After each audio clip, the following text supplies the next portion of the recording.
नमस्कार दोस्तों, स्वागत है आपका आज के मुख्य समाचार में, जिसमें सबसे पहली और बड़ी खबर में जिक्र होगा बिहार के विधानसभा चुनाव का, जहां पर तेजस्वी यादव ने किया बड़ा ऐलान, खुद बनेंगे बिहार के मुख्यमंत्री। और इसी के साथ नीतीश कुमार को दे दी है खुली चुनौती, कहा किसी भी एक उपलब्धि पर करके दिखाइए बहस। इसी के साथ दूसरी बड़ी खबर में आपको बताएंगे कि चिराग पासवान ने फिर से नीतीश पर बोला हमला, कहा जेडीयू को दिया एक भी वोट कल बिहार को बर्बाद कर देगा। और तीसरी बड़ी खबर में जिक्र होगा कि इस बार प्रवासी बिहार के चुनाव में बना सकते हैं और बिगाड़ सकते हैं सियासी खेल, और 16 लाख से अधिक प्रवासी मजदूर बन गए हैं वोटर, जो अपना बदला लेने को तैयार है। तो दोस्तों, हर एक खबर की गहराई में आपको ले जाएंगे, लेकिन उससे पहले अगर आपको भी ऐसा लगता है कि बिहार की चौकन्नी जनता भाजपा और जेडीयू को बड़ा झटका इस चुनाव में देने वाली है, तो आप अभी इस वीडियो को लाइक कीजिए और इस लाल बटन को दबा के इस चैनल को फ्री में सब्सक्राइब करके घंटी बजाकर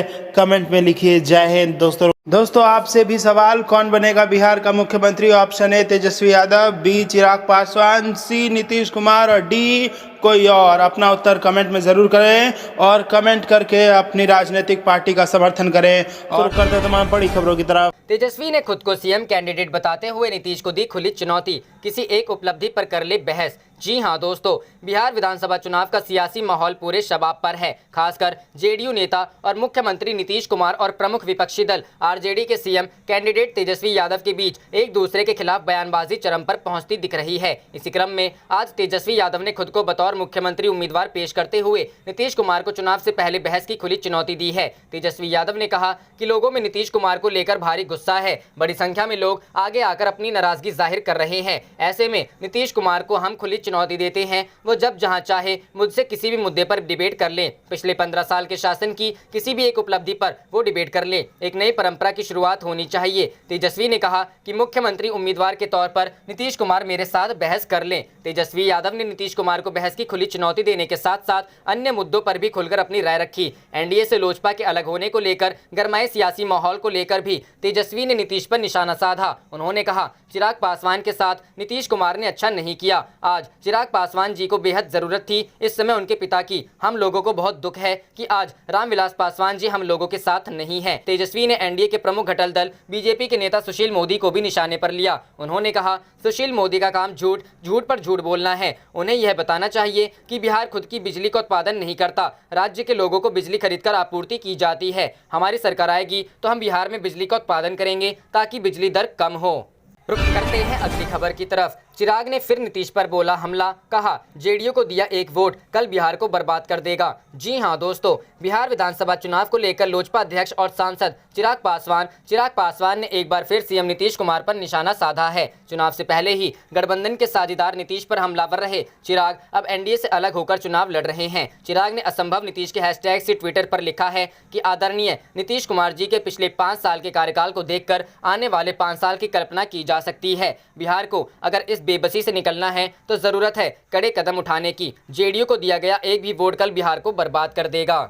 रुक करते हैं अगली खबर की तरफ। इस बार प्रवासी बिहारी बना बिगाड़ सकते हैं खेल, 16 लाख से अधिक बने वोटर। जी हां दोस्तों, कोरोना के कारण घर लौटे प्रवासी बिहारी इस चुनाव में बड़े गेम चेंजर साबित हो सकते हैं। इस बार बड़ी संख्या में प्रवासी मजदूरों के नाम मतदाता सूची में जोड़े गए हैं। ऐसे में कम अंतर वाली सीटों पर प्रवासियों का वोट जीत हार तय कर सकता है। चुनाव आयोग के आंकड़ों के मुताबिक इस बार करीब 67 लाख नए मतदाता बने हैं, जिनमें प्रवासियों की संख्या 16,24,000 है। इनके अंदर बेरोजगार होने और मुश्किल हालात में कर्म भूमि से विस्थापित होने का दर्द बरकरार है। हालांकि इनमें से कुछ को घर में भी रोजगार मिल चुका है, किंतु कई को फिर लौटकर जाना पड़ा है। बिहार में एक ट्रेंड और देखा जाता है कि चुनाव के समय प्रवासी लोग अपने अपने गांव लौटकर आते हैं, मनपसंद प्रत्याशी के पक्ष में वोट डालते हैं। ऐसे में 2.22% प्रवासियों का रुझान परिणाम को प्रभावित कर सकता है। प्रवासी मतदाताओं की संख्या को देखते हुए तमाम राजनीतिक दलों के दिग्गज और चुनाव विश्लेषक हालात की समीक्षा में जुटे हैं। प्रवासियों का मनोभाव पढ़ने का प्रयास किया जा रहा है।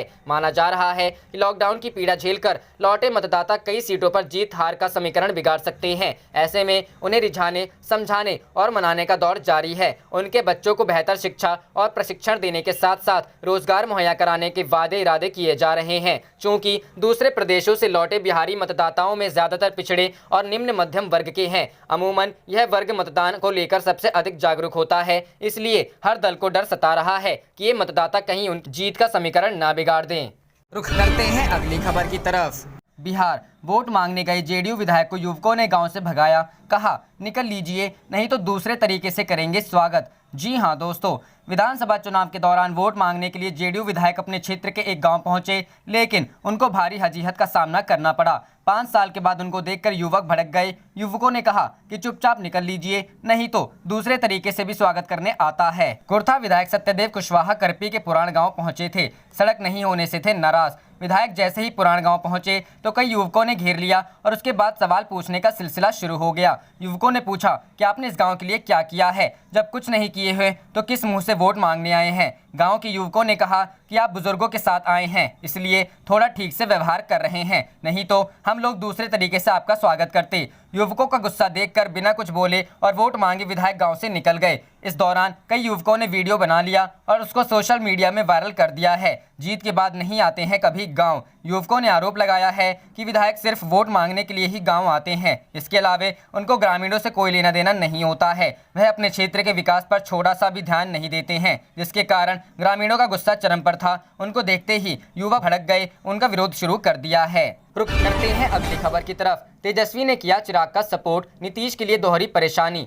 जी हां दोस्तों, बिहार चुनाव के मजेदार मोड़ पर आ गया है। केंद्र में एनडीए के साथ रहने वाले चिराग पासवान यहां पर अकेले चुनाव लड़ रहे हैं और खुद को प्रधानमंत्री नरेंद्र मोदी का हनुमान बता रहे हैं। हालांकि बीजेपी के वरिष्ठ नेता और केंद्रीय मंत्री गिरिराज सिंह इस बयान पर हमलावर हो गए हैं और बिहार चुनाव में चिराग पासवान का बीजेपी से कोई भी संबंध होने से इनकार किया, जबकि विपक्षी नेता तेजस्वी यादव ने चिराग के पक्ष में बयानबाजी की। चिराग को मिला तेजस्वी का साथ। तेजस्वी यादव ने कहा चिराग पासवान के साथ नीतीश कुमार ने जो किया वह अच्छा नहीं था। चिराग पासवान को इस समय अपने पिता की जरूरत पहले से कहीं ज्यादा है, लेकिन रामविलास पासवान हमारे बीच नहीं है और हम इससे दुखी हैं। जिस तरह से नीतीश कुमार ने व्यवहार किया वह अन्याय था। हालांकि कई लोग तेजस्वी की चिराग पासवान की टिप्पणियों के पीछे की रणनीति को देख रहे हैं। दोनों के पिता पुराने सहयोगी थे और दोनों समाजवादी आंदोलन के हिस्से के रूप में नीतीश कुमार के साथ एक इतिहास साझा करते हैं। 8 अक्टूबर को जब रामविलास पासवान का निधन हुआ तो तेजस्वी के पिता लालू यादव ने दुख व्यक्त किया। सूत्रों का कहना है कि चिराग पासवान ने भाजपा के उच्च जाति के वोट आधार में कटौती के उद्देश्य से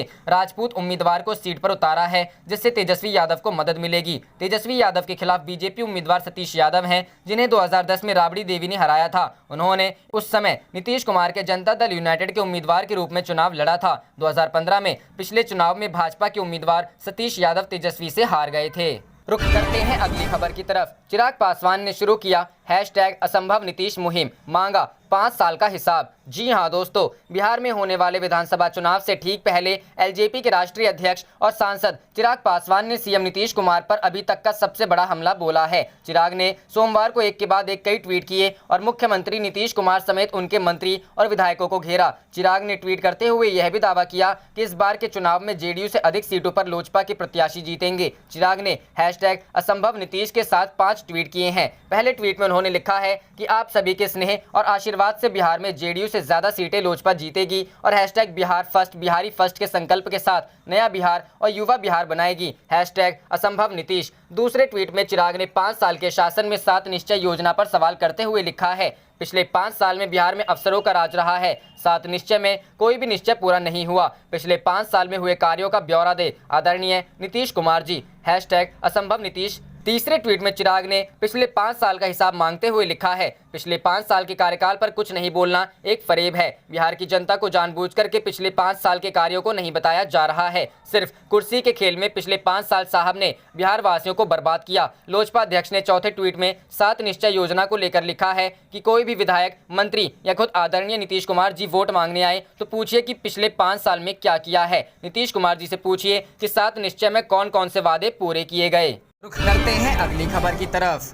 केंद्रीय समिति की बड़ी चेतावनी, बिहार में चुनाव से हो सकता है कोरोना विस्फोट, नहीं फॉलो हो रहा गाइडलाइन। जी हां दोस्तों, बिहार में विधानसभा चुनाव होने वाले हैं, इसलिए सभी दल के नेता जोर शोर से प्रचार अभियान में जुटे हुए हैं। हर चुनावी सभा में भीड़ बेलगाम है। ना तो मास्क और ना ही सोशल डिस्टेंसिंग का ख्याल रखा जा रहा है, ना ही किसी भी चुनावी सभा में कोरोना से जुड़ी गाइडलाइन को फॉलो करते देखा जा रहा है। लेकिन इन सब के बीच केंद्रीय समिति ने बड़ी चेतावनी दी है। रविवार को केंद्र सरकार के वैज्ञानिकों की नेशनल सुपर मॉडल समिति ने चेतावनी देते हुए कहा कि बिहार में चुनाव में असामान्य रूप से कोरोना बढ़ सकता है। इस समिति में IIT हैदराबाद और IIT कानपुर सहित विशेषज्ञ शामिल हैं। समिति ने साफ शब्दों में कहा कि बिहार में चुनाव और बंगाल में दुर्गा पूजा के दौरान मरीज असामान्य रूप बढ़ सकते हैं। हालांकि सर्दी खत्म होते ही संक्रमण कम होगा। समिति का अनुमान है कि फरवरी में महामारी नगण्य स्तर पर पहुंच जाएगी। तब तक देश में 1.6 करोड़ लोग संक्रमित हो चुके होंगे। वहीं पटना की बात करें तो पटना में फिर से कोरोना का ग्राफ चढ़ने लगा है। रविवार को पटना में 316 नए कोरोना संक्रमित मिले। नए संक्रमितों के मिलने के बाद ही पटना में कोरोना संक्रमितों की कुल संख्या 32,610 हो गई है। रुख करते हैं अगली खबर की तरफ। मोदी सरकार का निकला दिवाला, 12 लाख रेलवे कर्मचारियों का दिवाली बोनस रोक दिया। जी हां दोस्तों, केंद्र सरकार ने 12 लाख रेलवे कर्मचारियों का दिवाली बोनस रोक दिया है। जाने से पहले आप इस वीडियो को लाइक कीजिए और इस लाल बटन को दबा के इस चैनल को फ्री में सब्सक्राइब करके घंटी बजा लीजिए। आप देख रहे थे आपका अपना चैनल धड़ाधड़ न्यूज। जय हिंद, जय भारत।